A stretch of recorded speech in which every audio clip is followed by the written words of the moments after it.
Hey y'all, it's your girl, the real deal Anita Gill. Like, share, and subscribe. I want to get into this content about this little girl back in 2019, right before I retired.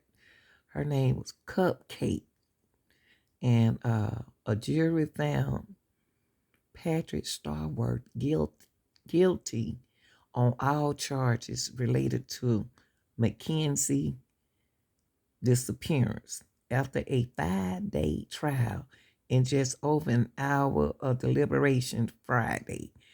Mckinney was kidnapped. The little girl was kidnapped, y'all, from a birthday party at the Tom Brown Village housing community back in October 2019.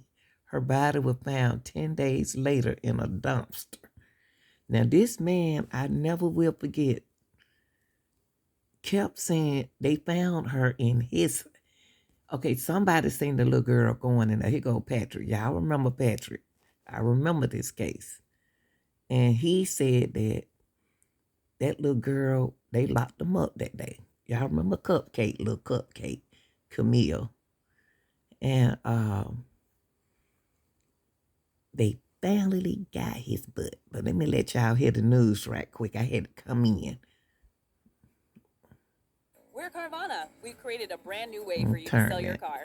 Go to Carvana and commercial down. But yeah, he's the guy that kidnapped that little baby. She wasn't no more about 3 years. I think she was about 3 years old. Okay, here we go. Deadly kidnapping of 3-year-old Kamille Cupcake Mckinney. Good afternoon. It took a federal jury in Birmingham just an hour to convict Patrick Stallworth. Stallworth faces mandatory life without parole now for his federal conviction. ABC 3340's Valerie Bell talked with the prosecution and defense after the trial. It took the jury an hour and 2 minutes to reach a verdict. When the guilty verdict was read, the Mckinney family looked relieved. Some tears were even shed. Some homicide detectives who worked the case were also in the courtroom and were emotional. Patrick Stallworth had no expression. Several times during trial, I couldn't help but turn around and look at the family and notice that there's somebody missing from that picture.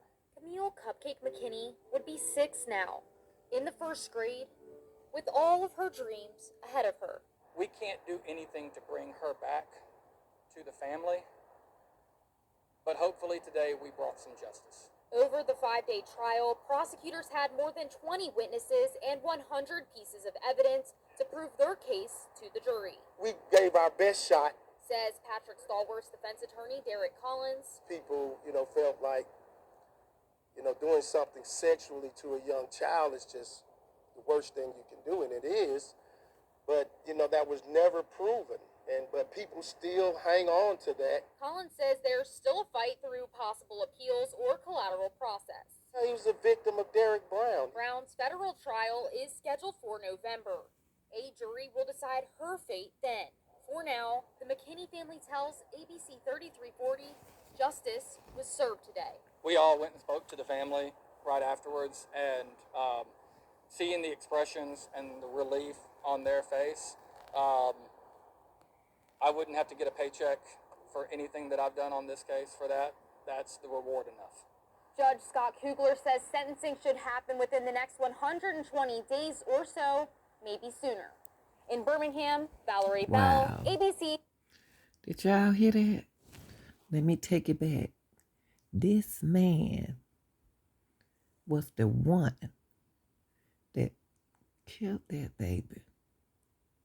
They got him, y'all. And he come on to my he didn't kidnap her. He kidnapped the 3, and they didn't find on the autopsy. They didn't find no sexual assault.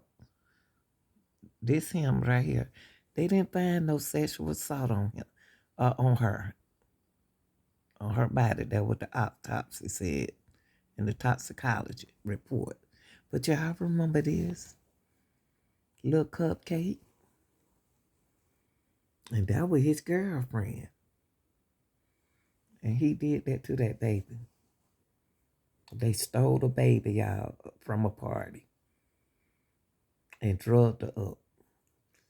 This your girl, the real deal, Anita Gill. Like, share, and subscribe. I'm out.